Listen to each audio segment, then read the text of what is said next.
have your eyes shut in the dark and you can see everything like it's day. There's all kinds of spiritual powers that can emerge from that, but it's not completely silent. You want a little bit of sound so you can anchor and tether yourself. But the absence of visual stimuli opens up the aperture of all your senses, and then you have all these incredible things that start to happen. And so in the spiritual traditions, a senior monk would be on the other side of the door, and each day or week would give you a specific meditation or spiritual practice that you would focus on to move yourself forward on the path. And it could be a They would talk through visualization the or door. You're in the darkness, and they would talk through the door. So through you're the door. staying That's right. in there. You come check in. How you doing? How's it going? Did you do the technique? What happened? And based on your response, because each of these paths have spiritual markers in the inner worlds, and you can tell where you are in your journey by what you're seeing. It could be like a blue Taurus or a lotus or a yellow sun, or it depends on which path, a blue flame. It depends on which path you're working on.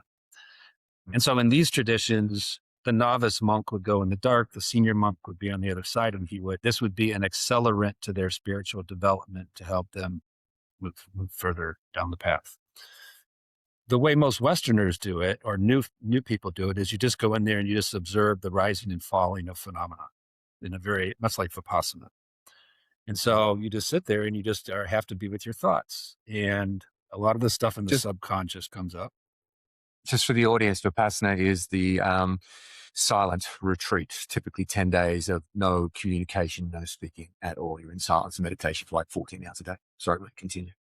That's right. And so you just observe what comes up. And it could be, a lot of times it's stuff in your subconscious, your insecurities and your fears and things like that. Sometimes it's very beautiful. Sometimes it has visuals. Sometimes it's just colors. And so that can be extremely disconcerting for someone who doesn't have a stable, long-time meditation practice.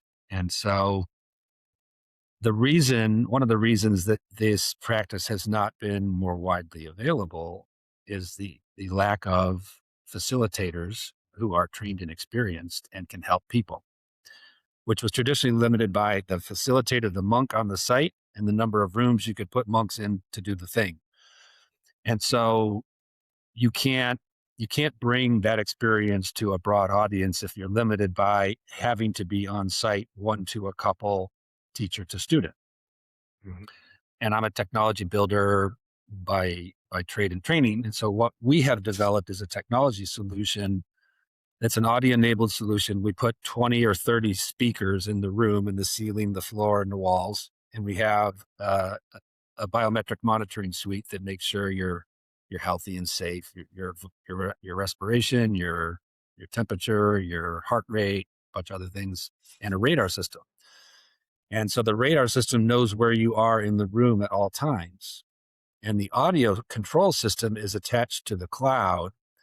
And so you can be in a room in Costa Rica in the dark, receiving instruction from a Russian Orthodox monk in Siberia, speaking in Russian in real time with instantaneous translation, stored, encrypted, recorded, and you can get that instruction. And so what we built is a model that allows a student to pick your own adventure from a spiritual teacher and can receive instruction and support from any teacher anywhere in the world in any language at any time in real time. And so we've built, if you think about the analogy I use is the iPhone and the App Store. So the physical room is the iPhone. Our facilitation technology platform is the iOS, is the software layer. And then the facilitators are the App Store. And so you pick your teacher, you pick your room, you pick your date, and you take your spiritual adventure. And so that solves for scaling and instruction and safety. And then the other thing we want to do is validate the physiological health benefits of this rest and rebalance experience. And so we have a research partnership with the Institute for Advanced Consciousness Studies that's supported by the Harvard Meditation Research Center. And we're doing the first of its kind study of the physiological impacts of being in the dark for 4 days. And so when we open the doors in Costa Rica in October, the first 30 or 40 people that go through, we'll do saliva and blood before, saliva and blood after, and a bunch of qualitative assessment metrics. And it'll be the first of its kind study to document the wellness and health benefits of this modality. And so if you look at sort of this from a first mover, first principles perspective and compare it to meditation, yoga, plant medicine, people are attracted to each of those modalities because of the transformational potency of the practice. They go and they do it, they feel or experience something, and that makes them come back and do it again. And the dark is more powerful and potent than any of those other practices by an order of magnitude.